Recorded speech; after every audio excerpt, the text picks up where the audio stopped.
Assalamualaikum warahmatullahi wabarakatuh. SDIT Said Naum, mandiri, berprestasi, berakhlak mulia, siap memimpin, siap dipimpin. Allahu Akbar. Yes.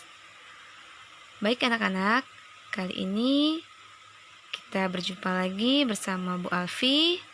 Sebelumnya Bu Alfi ingin bertanya, apa kabarnya kalian hari ini? Alhamdulillah, luar biasa. Allahu Akbar. Yes.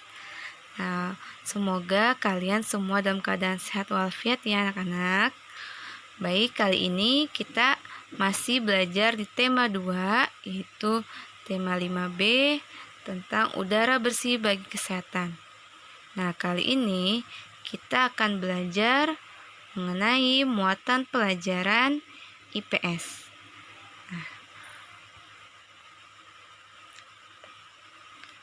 Oke, untuk hari Jumat yang lalu kita sudah belajar mengenai kegiatan ekonomi, yaitu pertama ada dari segi produksi, distribusi, dan konsumsi.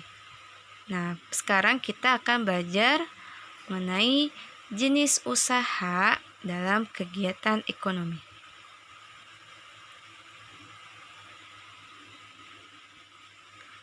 Nah, jenis-jenis usaha perekonomian dalam masyarakat. Ada berapa ya? Nah, baik, kalian bisa menyimak apa yang akan Bu Afi jelaskan kali ini.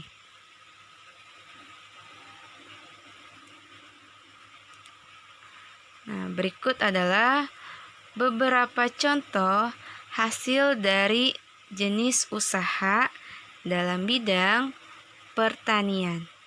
Nah, untuk usaha di bidang pertanian ini terbagi menjadi 5 bagian bidang usaha pertanian. Apa saja itu? Kita lihat. Yang pertama, usaha pertanian. Ya, untuk usaha pertanian itu merupakan suatu kegiatan bercocok tanam. Nah, dari usaha pertanian ini bisa menghasilkan contohnya seperti padi, jagung, ketela, kedelai, sayur-sayuran, dan palawija. Kemudian yang kedua adalah usaha perkebunan. Nah, usaha perkebunan biasanya dilakukan oleh masyarakat dan pemerintah. Nah, perkebunan yang dilakukan oleh masyarakat digarap pada lahan milik pribadi. Nah, ini hasilnya itu seperti karet, kelapa sawit, tebu, dan tembakau. Berikutnya yang ketiga, usaha peternakan. Nah, usaha peternakan merupakan usaha membudidayakan hewan ternak. Contohnya apa saja? Di sini ada ayam, itik, sapi, dan burung, dan hewan ternak lainnya. Nah, berikutnya yang keempat adalah usaha perikanan. Nah, usaha perikanan dibedakan menjadi perikanan darat atau budidaya ikan di kolam, waduk, sungai, atau tambak. Nah, berikutnya yang kedua adalah perikanan laut, yaitu budidaya ikan di laut. Apa saja sih jenis-jenisnya? Yaitu berbagai jenis ikan dan udang. Itu hasil dari usaha perikanan. Dan yang kelima, usaha kehutanan. Nah, untuk usaha kehutanan itu dapat menghasilkan rotan, damar, dan kayu dari macam-macam pohon yang ada di hutan. Itulah 5 usaha di bidang pertanian.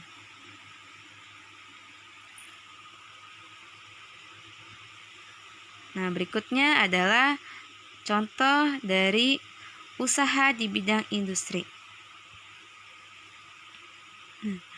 Usaha di bidang industri itu dibagi menjadi 4. Apa saja? Yang pertama yaitu industri rakyat, disebut juga dengan industri rumah tangga. Nah, hasil dari industri rakyat itu bisa berupa kain tenun, keramik, anyam-anyaman, pembuatan jamu tradisional, dan ukiran. Nah, ini adalah hasil usaha dari industri rakyat. Nah, untuk industri kecil itu kegiatan industri yang dilakukan secara kecil-kecilan atau disebut home industry. Nah, salah satu contoh hasil usaha industri kecil adalah seperti pembuatan makanan dan minuman, souvenir, kue, dan lain-lain.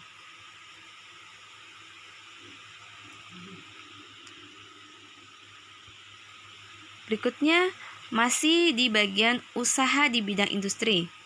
Nah, yang ketiga yaitu industri menengah, yaitu kegiatan produksi barang yang agak besar jumlahnya.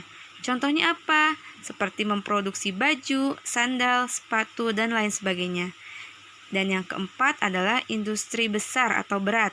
Nah, kegiatan produksi barang dalam jumlah besar dengan menggunakan mesin modern.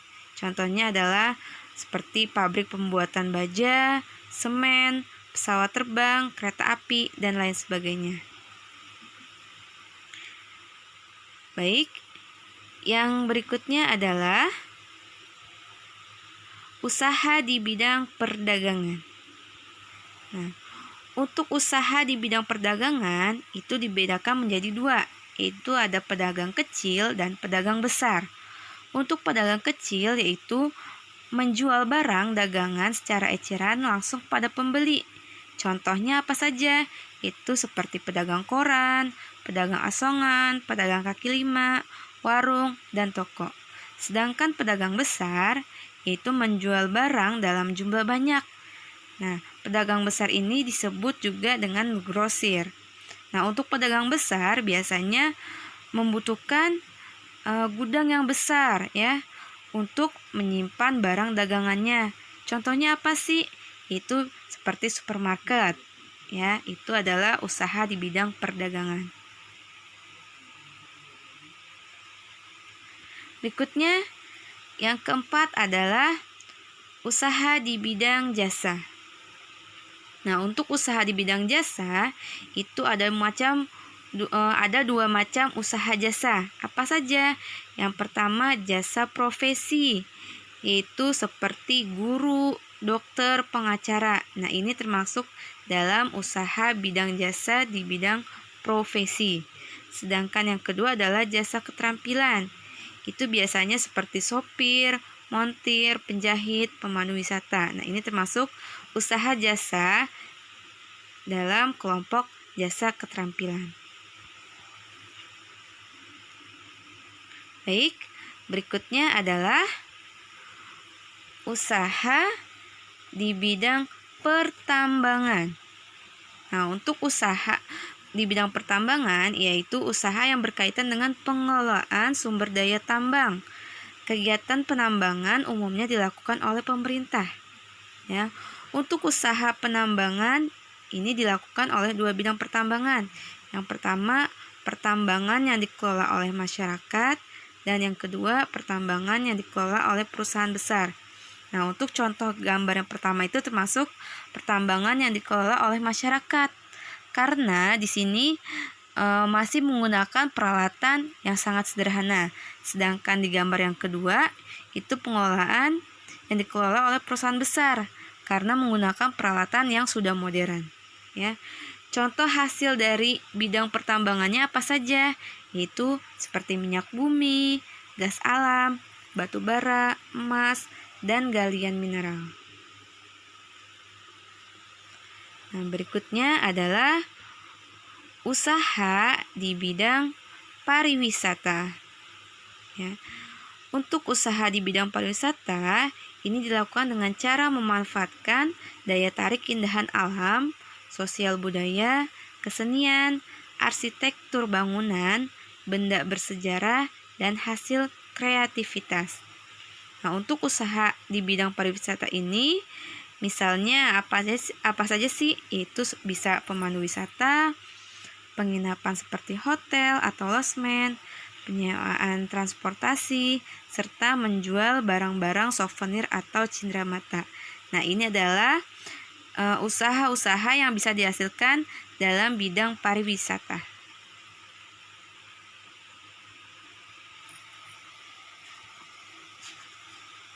Oke, berikutnya adalah jenis-jenis usaha berdasarkan pengelolaannya. Nah, di sini dibedakan menjadi dua, yaitu usaha yang dikelola sendiri atau perorangan, dan yang kedua adalah usaha yang dikelola secara berkelompok.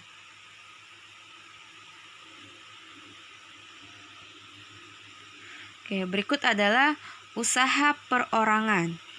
Ya, Usaha perorangan adalah jenis usaha yang dikelola sendiri dengan dana seadanya. Contohnya apa saja? Yaitu seperti warung, rumah makan, toko, dan sebagainya. Ya, ini contoh-contohnya. Kemudian, yaitu yang kedua adalah usaha kelompok. Nah, usaha kelompok adalah jenis usaha yang didirikan beberapa orang dengan tujuan untuk mencari keuntungan. Usaha kelompok disebut juga dengan badan usaha. Contohnya ada firma, ya, kemudian persekutuan komanditer atau CV, perseroan terbatas atau PT, koperasi, dan badan usaha milik negara atau BUMN.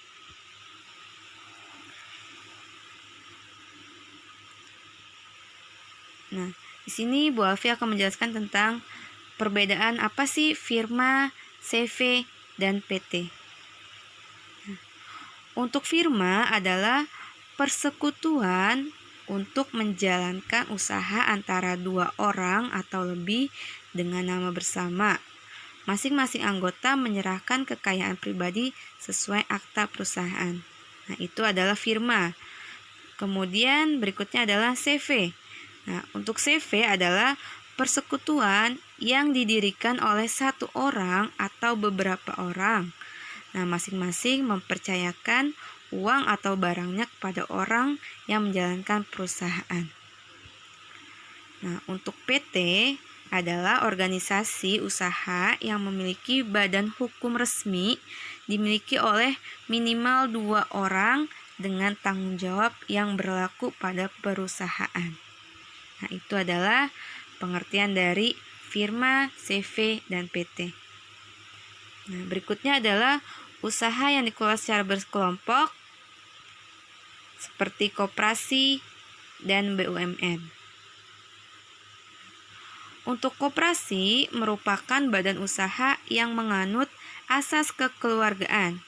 Nah, tujuan koperasi itu untuk menyejahterakan anggotanya. Keuntungan yang diperoleh dari koperasi akan dibagikan kepada seluruh anggotanya. Berikutnya untuk BUMN adalah perusahaan milik negara yang dimiliki pemerintah sebuah negara. Contohnya adalah PT Perusahaan Listrik Negara atau PLN. Berikutnya PT Kereta Api Indonesia atau PT KAI dan PT Pertamina. Nah, itu adalah 5 usaha yang dikelola secara berkelompok. Tadi ada firma, CV, PT, koperasi, dan BUMN.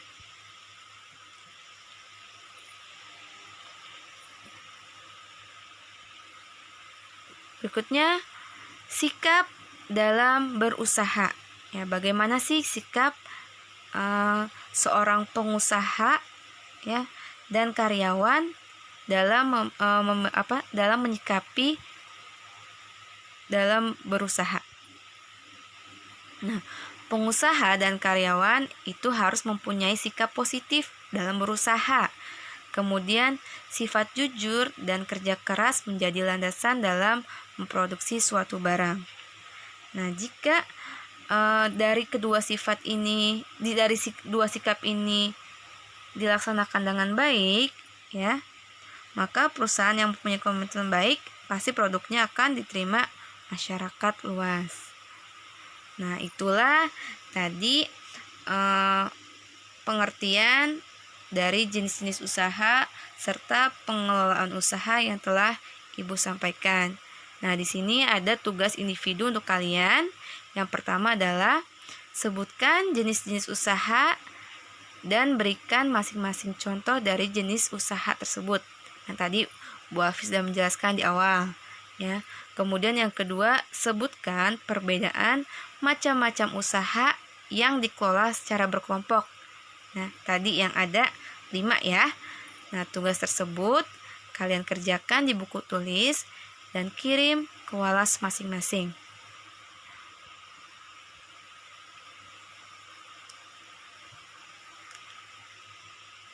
Oke anak-anak, sekian untuk materi hari ini. Atas perhatian dan kerjasamanya, Bapak Ibu Guru ucapkan terima kasih. Salam sehat dan bahagia. Wassalamualaikum warahmatullahi wabarakatuh.